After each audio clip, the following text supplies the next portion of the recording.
mbrëma të dashur miq, mbrëma të gjithë ju të cilët jeni duke na ndjekur në këto momente nëpërmjet Media Radar dhe podcastit ton Pa Filtra. Uroj që kemi gjetur mirë edhe këndshëm atje te divani i shtëpisë suaj.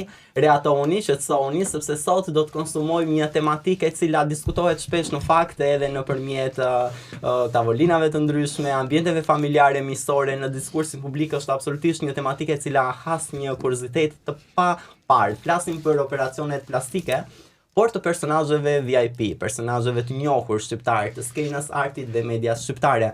Si ndikojnë në fakt ato dhe si gjejnë këtë pjesën e balancës edhe me njerëzit e thjeshtë? A influencojnë, a ndikojnë, është kjo një zgjedhje personale apo një zgjedhje e kushtuar nga industria, sepse në fakt duhet të jenë të tillë? Absolutisht i të gjitha, por ajo që vlen të diskutohet dhe thuhet në zë të lartë është që pse pikërisht ka fatin e mirë ose të keq që VIP-at tanë shqiptar të evidentohen, të lakohen, madje të vijnë në shinjestër edhe të kryqëzohen ndonjëherë për operacionet që kanë bërë, për ndërhyrjet estetike që janë të bukura, por ndonjëherë janë dhe të egzageruara dhe fati i keq i tyre që kanë mundësinë të diskutojnë nga ne të tjerë që jemi gazetarë, është audienca, janë vetë shikuesit, admiruesit, fansa, të gjithë ata që e ndjekin dhe shikojnë veten e tyre për te vetes së tyre dhe thonë, po sikur ta bëjë një operacion, sikur ta bëjë një ndërhyrje të tillë estetike, si do të shkonte, si do të reagonte trupi im, por sa të mira, të bukura duken estetikisht, por aq edhe ndonjëherë kur egzagerohen, ndoshta ndodh që edhe të deligrohet moralisht situata. Por këto dhe shumë të tjera ne kemi zgjedhur. Një doktoresh dermoestetike. Ajo është një doktoresh e cila njihet gjërësisht në fakt në fushën e medias me një karrierë mbi 10 vjeçare në biznesin e saj dermoestetik. Dhe është dhe doktoresha ime kështu e zemrës dhe flasim këtu për Denisa Zhegu. Faleminderit, jeni shumë mirë, mbrëma. Është kënaqësi të keni sepse na ke rezatuar dhe na ke ndërtuar këtë studion tonë bukur. Bukur studia, po ti akoma dhe më shumë e bukur. Edhe jeni shumë solar të dy.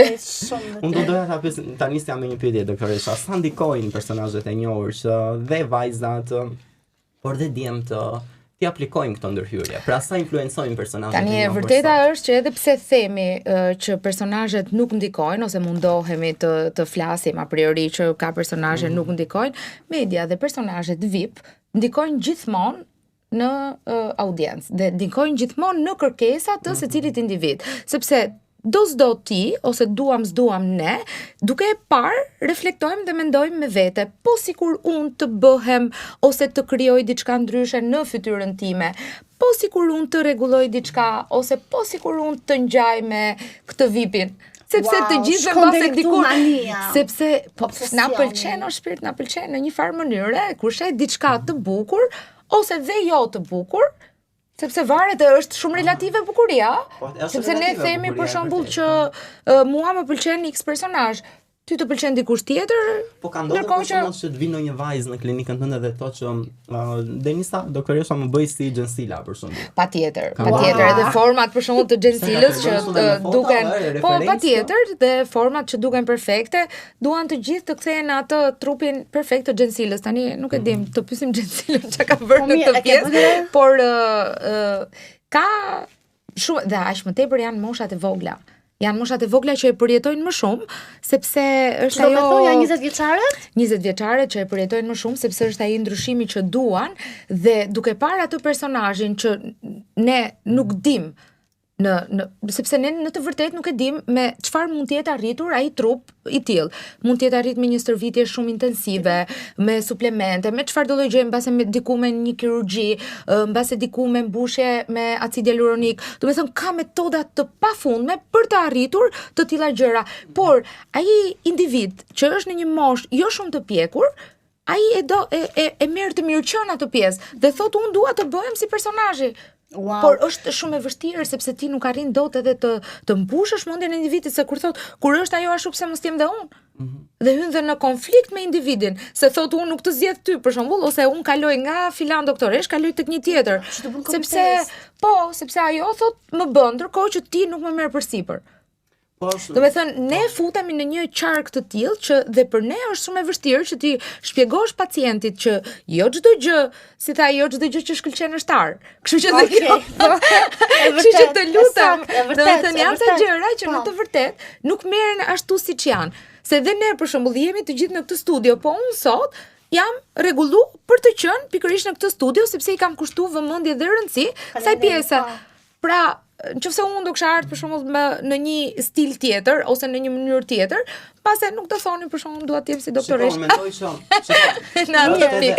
që është edhe pak utopike, është utopike edhe nga ana tjetër dhe duket sikur po humbet pjesa autenticiteti, domethënë këta persona që referohen se nuk është problemi.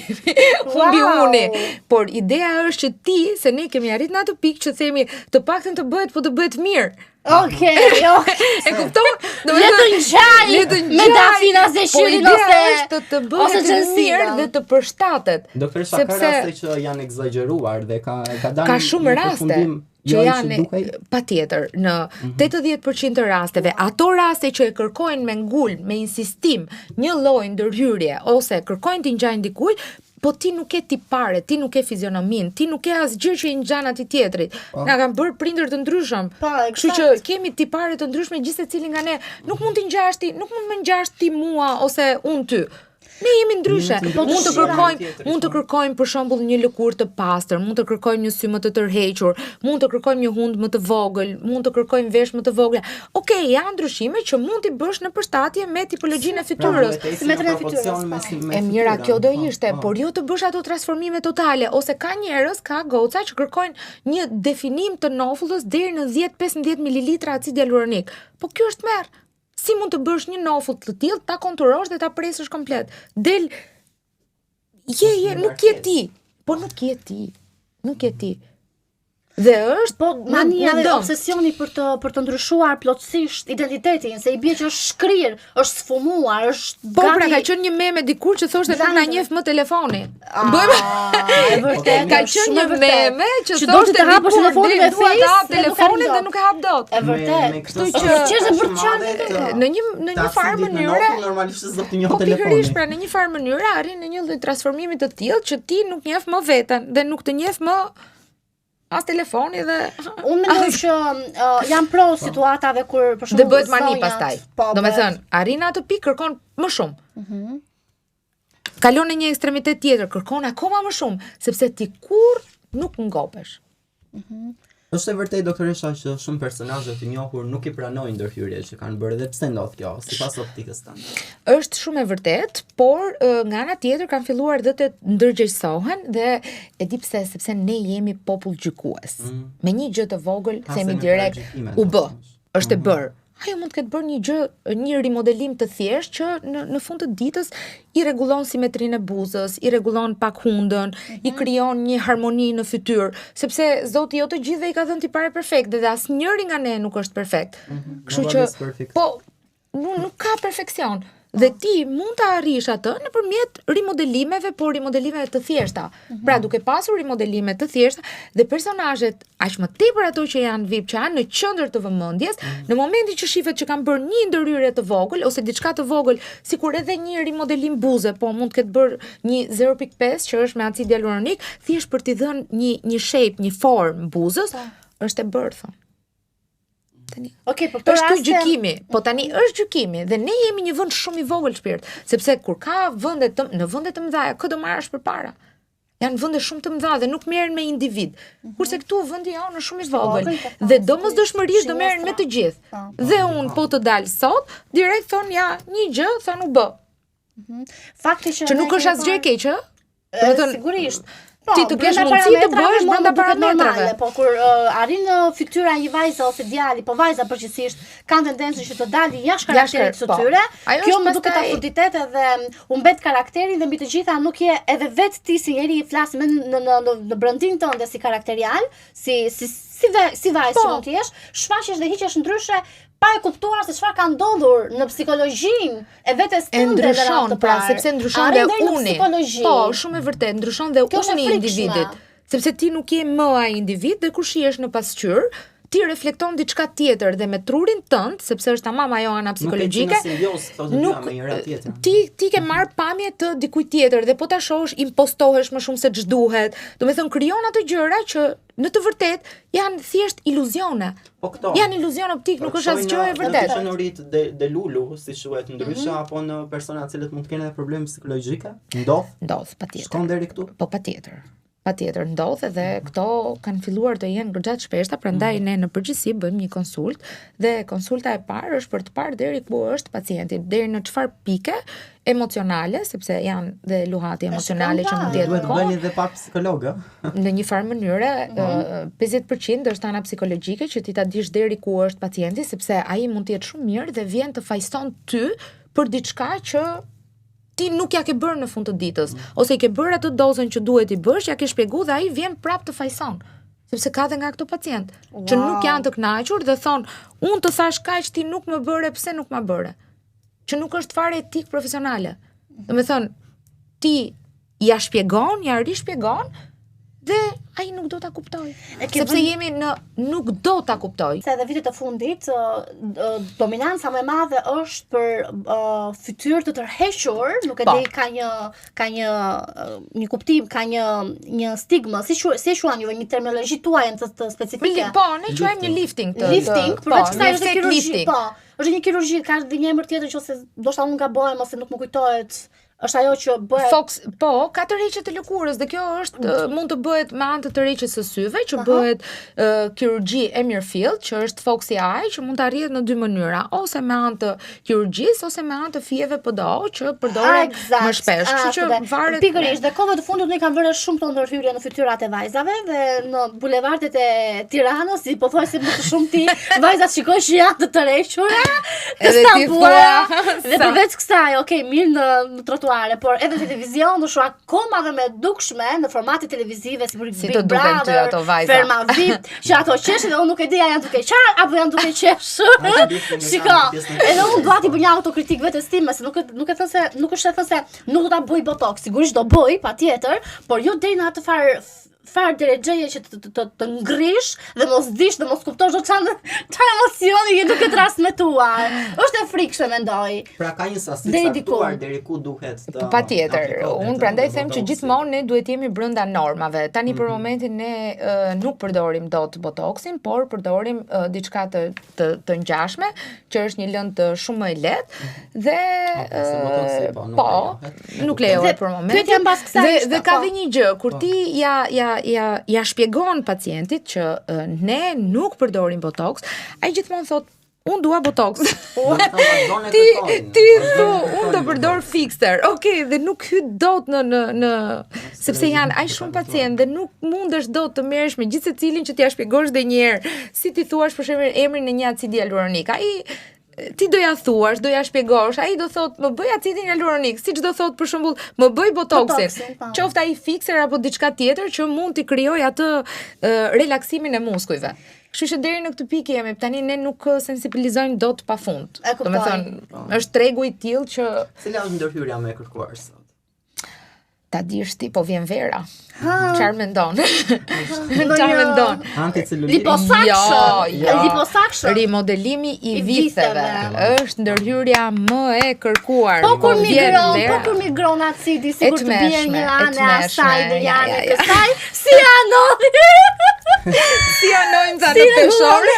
Po pas e themi që na ka bërë mamaja me një. Prandaj them që është problematike madhe. Tani kur jeni në plazh, do më shkruani. Aty do shmojmë. Çfarë bëhet? Po, sikur me nejt ajo në një anë të diellit, një faqe e diellit e përvëllon e shkrim ndop. Se çuditshme është për të. Dije, në moment që injektohet acidi hialuronik në përqeshur dhe për qarë. Efektet janë të ndryshme dhe fillojnë efektet anësore, flasim gjithmonë se efektet e mira, dihet që është modelimi, dhënia e formës së bukur, patjetër, sepse është acidi hialuronik në fund të ditës. Por duke u varur shumë nga doza që ti injekton, ka efekte nga negative, nga ato të moderuar, pra që janë efekte të vogla negative, siç mund të jenë një entje, një skuqe, sepse gjithmonë për shembull mbas injektimit të fillerit të vitheve duhet merret antibiotik dhe unë ja them gjithmonë, duhet të merrni masa parandaluese për të parandaluar çfarë do infeksioni, sepse nuk je i kujdesshëm, sido që të janë ato pikzat e vogla, vrimat e vogla që janë të hapura. Domethënë ka ca gjëra që duhet edhe individi të jetë i kujdesshëm, por edhe mjeku estetik të jetë i kujdesshëm që ti thotë që ti ndjeki të gjithë protokollet, hapat një nga një që mos ketë komplikacione më vonë. Dhe sa është kozgjatja mund të ketë granuloma, mblidhet për shembull acidi, sepse ka një gjë, enët e gjakut janë shumë më të mëdha në pjesën e vitheve, sesa në fytyrë, pra për të kaluar në okluzione dhe kjo është ajo sikleti shumë i madh i injektimit të acidi hialuronik në vithe. Kështu që duhet me pas goca, e di që doni vithe të formuara, të mëdha, të bukura. Investoni pak me palestër, pak me regjim ushqimor dhe pak hajdeni nga ne. Okay, bëni një alternim që mos ta leni çdo gjë në dorën tonë ose në dorën e kirurgut, sepse vendosen pastaj dhe implante që diku janë vendosur shumë mirë, kanë dalë perfekte, po nga ana tjetër ka pas kozgjatja e këtyre mrekullive që juve bëni që mrekullive. Okej, po, në fytyrë, në trup, në bark, në zona erogjene që janë ndoshta acidi të vështira për të rënda pesha, se kërkon kohën e tyre, angazhim shumë të madh, aktivitet fizik po themi. Kozgjatja e kësaj procedure, sa zgjat, po. Acidi hialuronik është lëndë biodegradueshme, pra fillon avash përthiset nga trupi, sepse trupi e njeh si lëndën e vet. Dakor? Dhe kozgjatja e acidit hialuronik është 9 deri në 12 muaj, në bazë të sasive, pra një vit. Në momentin që ti bën, po themi buzët, sepse gocat kërkojnë rimodelim të buzëve. Acidi hialuronik qëndron 9 deri në 12 muaj. Ashtu qëndron dhe në vithe, por në vithe është pak më i fortë, që do thotë mund të jetë kozgjatje pak më e madhe, duke u varë dhe nga sasia, doza pra që ti përdor.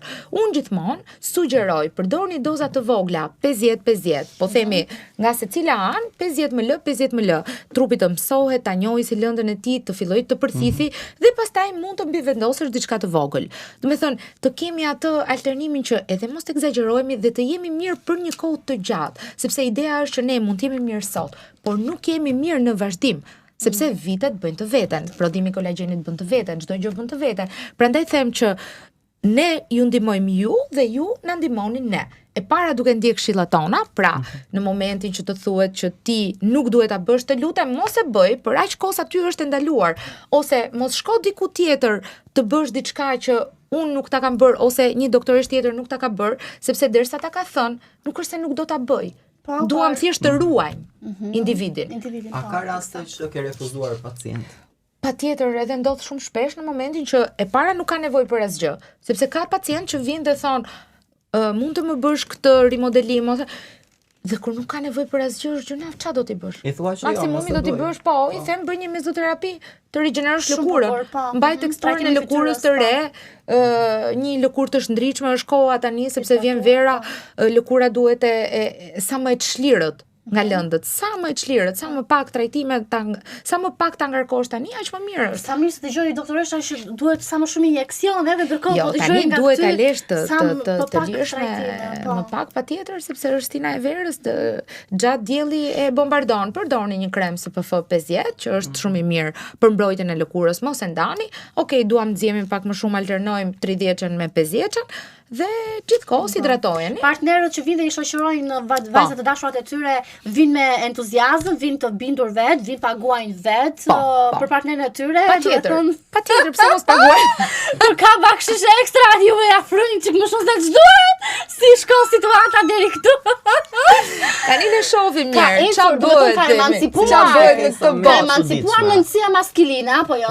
Cila është kërkesa më e çuditshme? Në përgjithësi, meshkujt dhe femrat, po, meshkujt dhe femrat në përgjithësi tani kanë arrit një farë, nëse para shumë vitesh ose para disa vitesh ka qenë balanca 60-70% femra ose 80% po themi femra dhe 20% meshkuj, tani janë 40% meshkuj dhe 60% femra, që do të thotë janë dërgjegjësuar, janë dërgjegjësuar që duhen mirë mbajtur, sepse shohin dhe partnerën në krah, për shkak që është e mbajtur, ka arrit një farë moshe që dhe nuk duket për atë moshë që ka. Që ka, eksakt. Që do të thotë shumë mirë. Preferojnë më shumë meshkujt. Për çfarë i drejtohen më shumë klinikës? E para është epilimi me lazer, që nuk është ndërhyrje, por në fakt është një nga trajtimet më të përdorura, sepse ajo shmang edhe brisqet, papastërtitë, çdo lloj gjëje. Kështu që epilimi me lazer, e dyta pastrimet e lëkurës, sepse meshkujt sido që të jetë mbledh sebumin lëkurë, ato Bakteria. Po, mban lëkura shumë papastërti dhe meshkujt nuk janë aq të kujdesshëm sa femrat, themi të vërtetën tani. Kështu që sido që të jetë, epilimi me lazer po fillon të bëhet rutinë, domethënë. Të bëhet rutinë. Domethënë ka shumë meshkuj që e bëjnë rutinë mujore derisa arrin në një Është thyer kjo stigma, kjo tabuja që një maskull nuk duhet depilohet. Është thyer në Shqipëri. Është thyer me kohë. Është thyer me kohë dhe kur e dëgjon në biseda tavolinash që flasin, thonë që do shkoj te doktoresha se kam seancën e radhës të epilimit ose kam seancën e pastrimit ose kam flitë të lirshëm ose kam seancën e ballit që dua të marr. Bëjnë ndërhyrje kështu. Jo botox, po bëjnë një alternativë. Po, bëjnë mirëmbajtje dhe konturojnë pak nofullat, me thënë shofin ku kanë, dhe pak mbase mjekrën, ka disa, dikur bën një fshakane, sepse në mjekësinë estetike flitej për mjekrën që ishte si... Po, dhe këto gjithë mëzitët që vinin, thoshte se kjo është mjekra e bashës. Mjekra e bashës, dhe ajo kanë gjenë në mjekësi estetike. Që ka bërë mitë. Dhe të gjithë thonë, do ma mbushësh mjekrën e bashës. Se ndopi sërisht. E po mirë se unë bushi çik tani. Se unë bushi çik tani, ç'na gjeti. Do bjerë, nëse i ka rënë në sy një vajzë, bjerë 3 vajzave më shumë në sy. Dhe janë gjëra shumë të lezetshme që në momentin që ato bëhen bukur, që konturojnë bukur, duket dhe njeriu i jep rini vetes, i jep freski. Dhe nuk ka asnjë lloj egzagerimi. Juve që doktoresha dhe jeni shumë afër këtyre inovacioneve të reja, teknologjisë të pafundme, lëndëve që prodhohen për t'i futur fytyrës, po për t'i futur fytyrës këto gjëra mrekullueshme, lëndë ushqyese në të njëjtën kohë, por ndoshta edhe ndonjëherë kur egzagerohet edhe më keq se sa kaq, por deri ku do shkoj kjo dëshira, kjo pangopsia, kjo matokëria, të themi, në thonjza, çfarë do ndodhi? Do bëhen bjondet në seri njësoj, do bëhen brunda njësoj, do bëhen me buzë, do bëhen vetulla me njësoj, me trup njësoj, ku do shkoj kjo simetria? Vetëm nuk do ketë njerëz asnjëherë që janë asimetrik. Ti po thua ku po shkon kjo botë? Asnjëri nuk e di. Varet se si e ka, ose unë për shembull e shikoj në një qasje shumë pozitive. Po sfumohet pjesa e moshës, për shembull, nuk do ketë plakje. Ti ke parë goca që janë 40 vjeç ose meshkuj 40 vjeç? I kam parë, po nuk duken. Vetëm kur i pyes kështu ndonjëherë që sa moshë ke dhe nuk duken pra. Domethënë duken më të rinj në moshë, nuk e përcjellin atë. Gjë e mirë. Dhe është shumë e mirë. Po patjetër. Në një tani që do ta ndjesh më mirë. Në kockë ke. Që të çan dramatizon atë. Por gjithsesi 10 vjet më ulen. Ulen patjetër pra, sepse ti arrin atë mirëmbajtjen. Unë jam gjithmonë te këto pjesa e mirëmbajtjes. Nuk jam në egzagerime, nuk jam në transformime të tepërta, por jam në pjesën e mirëmbajtjes. Momentin që bie një volum, sepse tani ishte trendi i Ozempikut ose trendi në thonjza i këtyr i Mounjaros dhe shumë pacient, gjithëpërat e dobësimit dhe shumë pacient pa këshill mjeku ose me këshill mjeku e përdorën dhe arritën në një rënje drastike brenda një harku kohor të shkurtër. Dhe ti të heqësh nga trupi jot një njeri tjetër, sepse kështu i bie. Domethënë, nëse ti je dy njerëz, të heqësh nga trupi jot një njeri tjetër, domosdoshmërisht ti do pësosh edhe transformime në fytyrë, në trup, në çfarë do lloj gjëje, do kesh një varje të lëkurës, në të gjitha zonat, edhe në fytyrë, edhe në trup. Laksiteti do humbi, pra nuk kemi më as elastik dhe rrudha do shtohen. Janë shumë të rrallë ato individ që nuk kanë ndodhur. Shkakton këtë pjesën e varjes së lëkurës. Kjo është meqenëse jemi këtu se jam shumë interesuar dhe kam miq të mi që vajzat e shoqet që dalin dhe rrugëtojnë bashkë dhe thonë që unë po mendoj një herë të fusin atë shiringën ose Ozempikut ose të Mounjaros. Absolutisht. Çfarë mendimi ke dhe si këshillon? Unë nuk jap asnjë lloj mendimi për këtë, sepse mendimin për këtë japin endokrinologët që janë specialistë të kësaj fushë. Kështu që ato duhen pyetur dhe në këndvështrimin tim ose në opinionin tim, unë do thoja çdo gjë që është shumë e shpejt për mua ka efekte negative, gjërat shumë të shpejta. Gjërat që merren avash avash dhe këtë këshill e jap dhe në ndërhyrjet estetike, në çfarë do gjëje, gjërat që merren një nga një, step by step, pra njëra pas tjetrës, ato janë shumë efikase sepse zgjasin dhe në kohë. Pra rezultatet e ngaldalta zgjasin në kohë. Chi va piano va lontano. Sì, ma certo. Të lutem. Të lutem tani. E vërtet. Pra ideja është ne duam atë boomin direkt, por nuk kemi shkopin magjik, siç e kam thënë gjithmonë, nuk ekziston ai. Po, me rregulla, pasavi dhe nuk ndodh asgjë. Maksimumi, nëse dëgjoni rëndomt në për kafene që thuhet, "Ua, balli mua më ra më shpejt." Do me thënë, nuk ishte aq e mirë ajo se mua balli më ra më shpejt. Është zhargoni që përdoret në përditshmëri. Nuk do thot asgjë. Nuk do thot as se nuk ishte e mirë doktoresha, as se nuk ishte e mirë lënda. Ka shumë faktorë që ndikojnë. Kështu që mos fajsoni askënd dhe kthehuni drejt vetes tuaj. Eksakt. Shikoni regjimin, shikoni veten, shikoni të jeni të shëndetshëm në radhë të parë, sepse në momentin që humbim shëndetin, asgjë tjetër nuk ka më rëndësi. Kështu që edhe fusha e bukurisë, le të themi që është një industri e cila është bërë pak biznes. Atë ka ndodhur, po pak si shumë biznes. A ka ndodhur që të vijë të drejtohet në klinikë një pacient I cili të ketë marrë një shërbim I cili nuk ka qenë shërbimi I duhur? Patjetër, po, patjetër. Kam pas probleme dhe I zgjidhur. Sepse kanë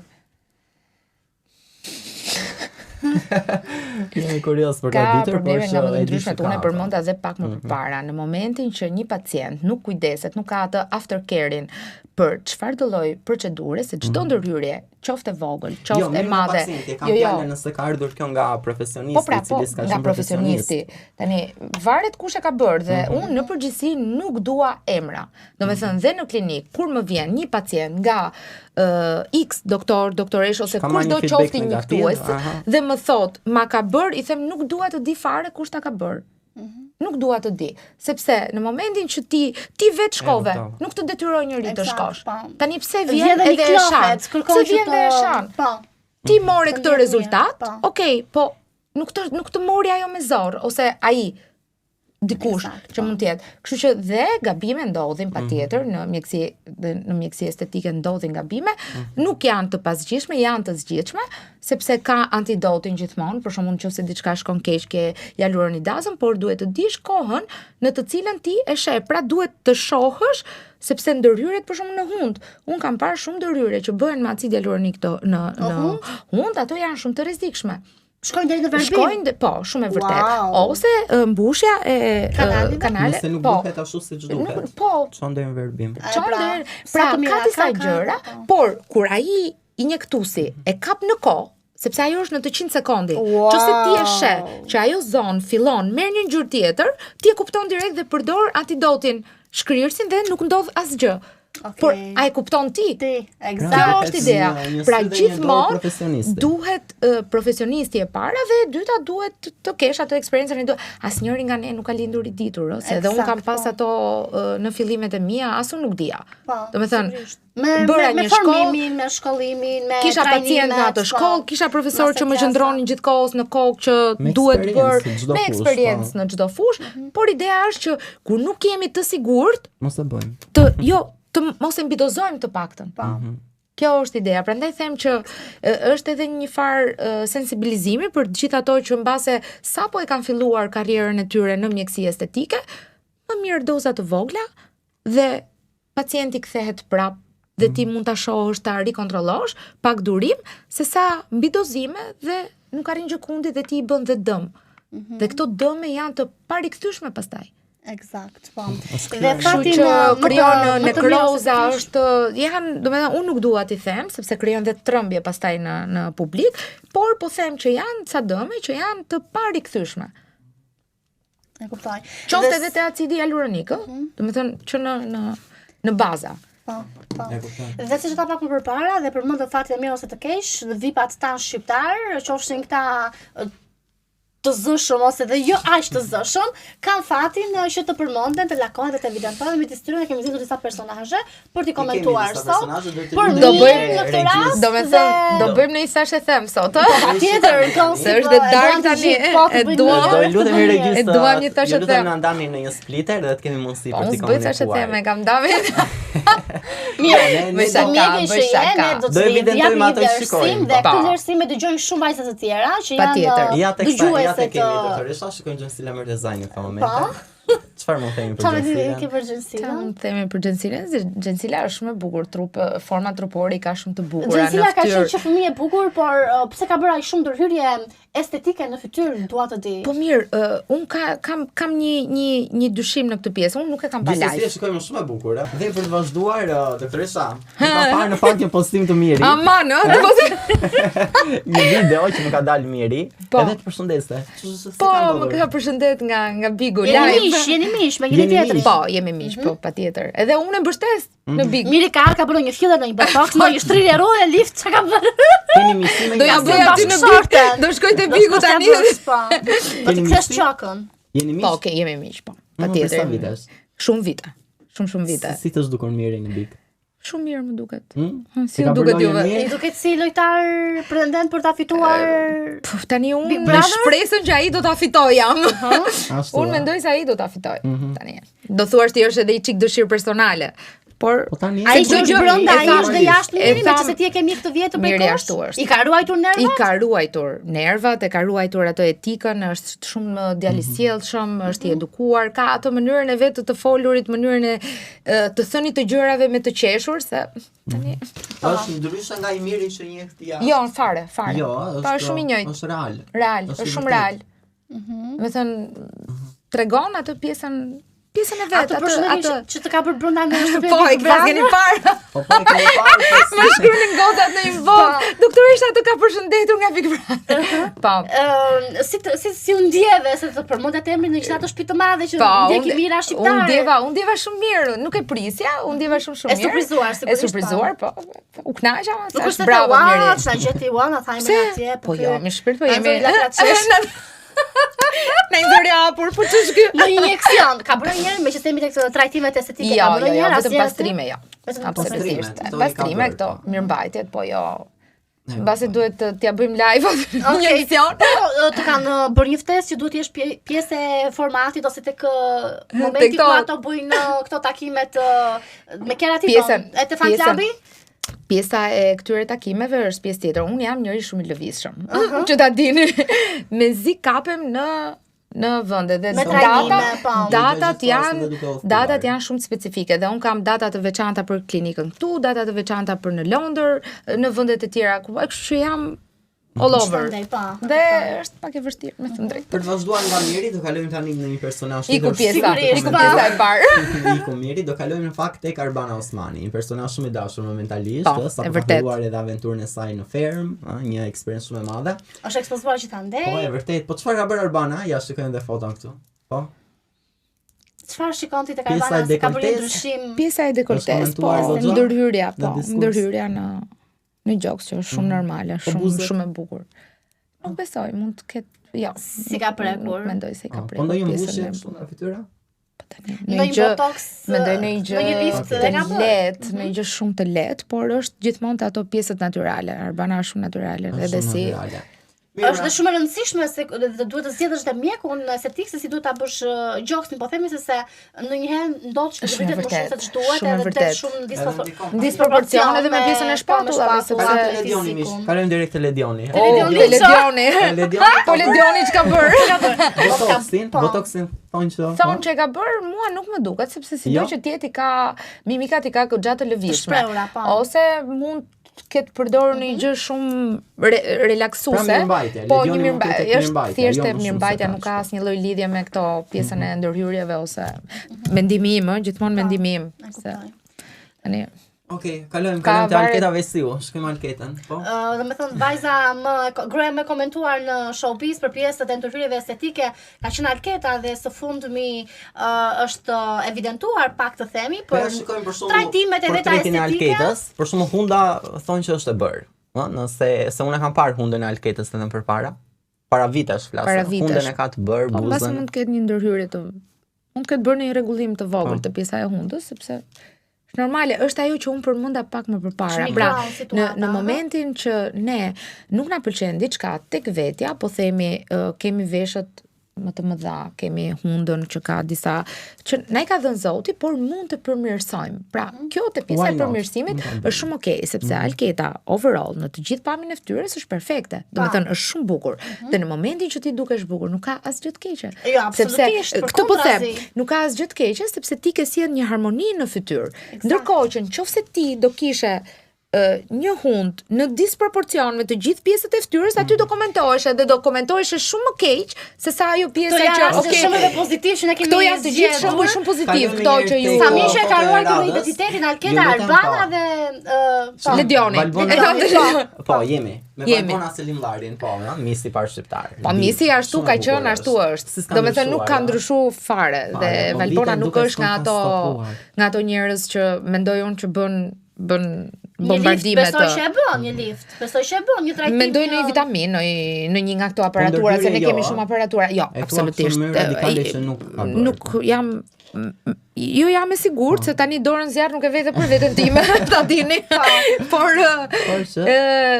jam gjithmonë mendoj se ajo është pjesa e mirëmbajtjes, edhe për çka moshës që ka, ajo duket shumë e vogël dhe duket shumë e freskët. Për të rikthyer edhe një herë brenda Big Brother dhe për ta mbyllur pak ashtu se ne i evidentuam rastet e mira në sepse ne të tre këtu nuk mbarokemi kurrë. Pastaj për të parë edhe këto kënaqësi më madhe pastaj për të parë këto raste kur ndërhyrjet janë më shumë se ç'duhet dhe kemi në monitor kemi Brikenën sigurisht, Brikena sigurisht që Brikena doli me shpatë të madhe disën dhe thashë kujdes mos të pinë mozat, kur ndërkohë ajo pas kish bërë një super tërheqje si asnjëherë tjetër. Ka bërë lifting. Po me sa u dha në video, kishte është bërë publike dhe mund ta flasë. Po pra, me sa u dha në video, moshë që ka, është sugjerueshme ajo ndërhyrje? Brikena mu duk shumë e vogël kur lexova moshën aty. Sa ishte në 20 25 26 vjeçare, po diçka e tillë. E vogël, po. Dhe nuk më duk se kishte ndonjë nevojë specifike për të arrit në lifting duket sikur ja ka bërë fytyrën pak më të vogël, ë? Do të them nëse e krahasoj më të tërhequr, më të vogël, jo, më të vogël. Më të tërhequr. Ndonjëherë këto lifting të bëjnë të dukesh dhe më e madhe në moshë. Ashtu. Po patjetër sepse rrit vetë, ma vonë ti pare, ndoshta kur i hap kështu. Ndërkohë, por dhe mund të të egërsoj. Por ai lifting që i është bërë Brikenës, i lumshin duart kush ja ka bërë, domethënë, por ja ka bërë shumë bukur. Domethënë ai është lifting perfekt. Domethënë ja ka sepse ajo po ta shohësh dhe në pamje ajo duket shumë e bukur, e mbajtur, domethënë ka një pamje të tillë, ka një rol që është aurola e vet. Ai ka ardhur nga lifting, ai ka pas sepse unë nuk e njoh, kështu që si mund të them për shkakun për mirin, nuk e njoh më përpara që të bëja një krahasim. Prandaj po Moza Ahmeti më që se jemi nga femra bim për të ezauruar dhe këtë fundit. Çka ka bërë Moza? Se Moza nuk e di çka ka bërë. Moza është shumë e mirë. Moza mund të ketë Moza po të ka rrëmbyer zemrën me batutat e veta. Sa mund të ketë bërë? Moza na ka rrëmbyer gjithëve në fakt edhe ka bërë një shqiptari. Po na shkruan një gjë tani. Moza duket sikur është fare e paprekur në fakt. As botox nuk ka bërë. Të mirë ka bërë. Njeriu varet si ndjehet, nëse ndjehet mirë ashtu siç është, nuk ka asgjë të keqe. Çka komenti ke për Brikenën që i tha Edisës që kujdese po të fluturojnë mozat, po të ecin lart në qiell. Çka komenti ke? Ajo ja tha Edisës, Po ajo tha Edisës. Normalisht nuk duhet të thënë. Si është, e tmerrshme. Po pse duhet ja thoshte? Aha. Kur ti ke bërë diçka vet, mos gjyko tjetrin. A ka parë gjykime mes vajza shumë mes të njëjtës gjëni? Si e përcakton? Patjetër ka parë gjykime, ti thuash diçka, ajo direkt të sulmon. Kjo është ideja. Nuk mbarojnë informacion. Nuk mbarojnë, ç'na thuan këto. Ne jemi këtu në natyrës misha dhe mund vazhdojmë të flasim me orë të tëra dhe pa mbarimisht. Ishte kënaqësi. Faleminderit shumë kënaqësi, shumë. Faleminderit. Mirë takofsh në puntatën e radhës, deri atëherë mbani filmin. Do ta mbyllim miq, do t'ju lëmë ritakim si gjithmonë puntatën tjetër, mos harroni të na ndiqni në rrjetet tona sociale, Angjeli Dikolli, Lola Lamaj, Denisa Zhegu, sepse gjithmonë do të vim atë informacione të tjera. Natën e mirë. Natën e mirë, pati.